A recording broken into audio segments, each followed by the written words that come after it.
langsung saja ke Pak Awang.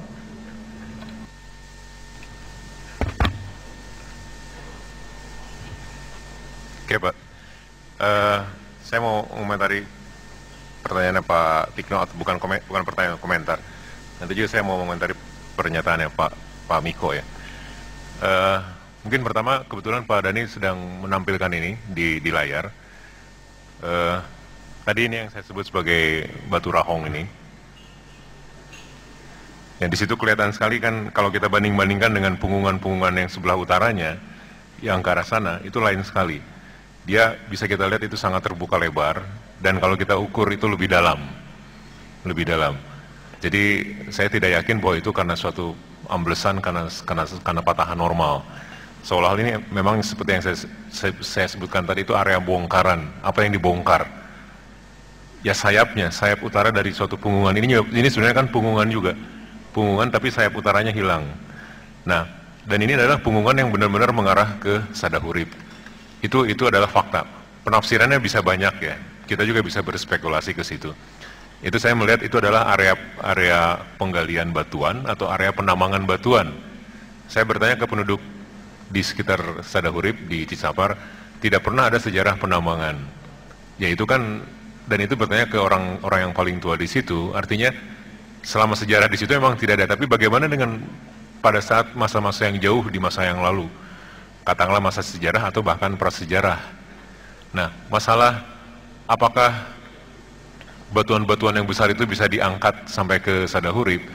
Saya membaca bagaimana piramida-piramida di Mesir, memang betul itu kan dibangun oleh 2,3 juta blok limestone yang Giza itu, dan dibawa dari sebelah selatan dari Sungai Aswan tadi. Tetapi mereka dibawanya pada saat banjir Sungai Nil menggunakan rakit. Nah, ini sangat dekat. Jadi dia tidak perlu banjir Sungai Nil. Andai misalnya Gunung Sadahurip ini merupakan suatu bentukan artifisial, saya tidak menafsirkan bahwa itu piramida ya. Saya hanya melihat hilangnya masa batuan ini harus kita jawab, gitu. Ya, ada suatu masa batuan yang hilang, dan menurut saya itu bukan suatu bentukan natural, tapi itu mungkin artifisial. Ini kan kelihatan sekali cekungan, seperti dicuak, dirahong, dibinti jurang, bikin cekungan. Dan kalau dibawa ke sana itu tidak jauh ke Sadahurip.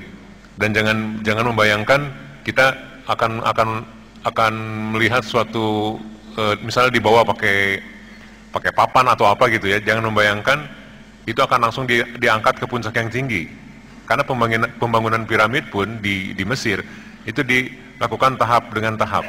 Tahap pertama itu masih landai, tahap kedua makin curam, dan pernah dihitung itu satu orang hanya mengangkat sekitar 30 kg karena yang membangunnya banyak. Menurut saya itu bukan suatu hal yang mustahil untuk menghilangkan batu-batu kalau ini memang artifisial Sadahurip itu. Pada akhirnya misalnya itu yang artifisial, menurut saya tidak suatu hal yang mustahil untuk membawa masa batuan yang hilang dari Batu Rahong itu untuk sampai ke puncak. Ini dekat sekali. Tidak seperti 800 km di Giza yang menunggu Sungai Nil banjir dulu baru membawa batu-batunya pakai rakit. Ya. Jadi pernah dihitung secara fisika itu di sana pun mereka menarik satu balok limestone itu hanya 30 kg, bukan sesuatu yang berat buat orang dewasa untuk membawa seperti itu. Oke, jadi kita harus menjawab batu rahongnya. Menurut saya itu kuncinya. Kemana batu-batuan itu dibawa? Nah, kita bisa berspekulasi untuk hal ini. Tetapi faktanya ini bukan natural, itu adalah artifisial. Seolah-olah itu dihilangkan. Gitu. Nah, kemudian yang tadi dari Pak Tikno, yang jelas memang di Sadahurip sekarang kita tidak kelihatan apa-apa. Kita tidak punya kawah sentralnya, kita tidak melihat kawah di samping-sampingnya. Mungkin masih tertutup. Nah, seperti yang tadi saya sampaikan juga ke Pak Dhani, geolistrik bisa menjawab banyak hal. Bisa langsung seperti mungkin ada bangunan, galeri, yang lain-lain, crown dan lain-lain, bisa seperti itu. Bisa juga menunjukkan bahwa itu hanya sekedar tumpukan-tumpukan piroklastik, tumpukan-tumpukan antara lava, kemudian lava lagi, atau mungkin suatu ruangan yang kemudian terkubur juga bisa. Itu tidak mustahil, hal-hal seperti itu, gitu. Mungkin yang jelas saya dalam kunjungan sehari juga saya pikir tidak bisa menyembuhkan, makanya itu saya tidak menyembuhkan ini apa. ya harus diteliti secara lebih jauh. Yang jelas dia tidak punya kawah sentral, tidak ada kawah-kawah di sampingnya. Jadi walaupun dia gunung, mungkin bukan gunung yang punya magma sendiri. Nah, kemudian batu-batuan yang tersingkap, kita juga belum tentu itu tersingkap, mungkin dasarnya tersingkap karena memang itu bagian dari lereng dulunya. Tapi bisa aja dulu mungkin ada suatu batuan lava yang memang in situ di situ, tersingkap di situ, kemudian ditambahi oleh andesit-andesit yang memang dibawa dari sini, dari batu rahong misalnya. Bisa juga kita menafsirkan semacam itu. Jadi menurut saya tidak sederhana dan tidak kompleks, tidak bisa dalam waktu yang singkat kita menafsirkan ini.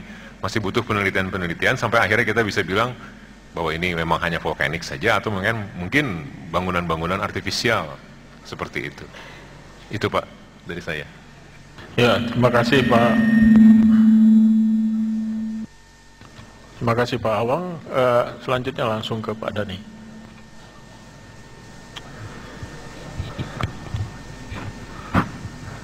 Baik, jadi kita tuh selain berani menyimpulkan, kalau memang sudah bisa disimpulkan, kita juga berani tidak menyimpulkan, kalau memang belum saatnya disimpulkan, gitu ya. Jadi seperti yang saya bilang tadi, data sudah dibuka, ini data IFSAR itu, data IFSAR-nya itu satu topografi dengan basic 5 meter spacing, jadi sudah cukup detail ya, meskipun yang dipetakan itu bisa di atas pohon, tapi kan di situ kan pohonnya agak sebagian besar gundul begitu ya, jadi itu betul-betul mencerminkan topografi. Tapi kelihatan juga di sini yang seperti disinggung oleh Pak Awang, Rahong itu sangat unik, kemudian saya lihat juga Sadahurip juga sangat unik, kemudian tadi kita sudah perlihatkan berbagai struktur di bawah permukaannya dari geolistrik, dan itu memperlihatkan berbagai keunikan, khususnya ada satu bidang ketidakselarasan, bidang unconformity sekitar 110 meter dari atas begitu. Jadi kalaupun itu ada satu batuan intrusi dari bawah, ya terpancung di bidang itu. Jadi di atas 110 apakah masih natural atau tidak, itu pertanyaan kami. Semua data ada.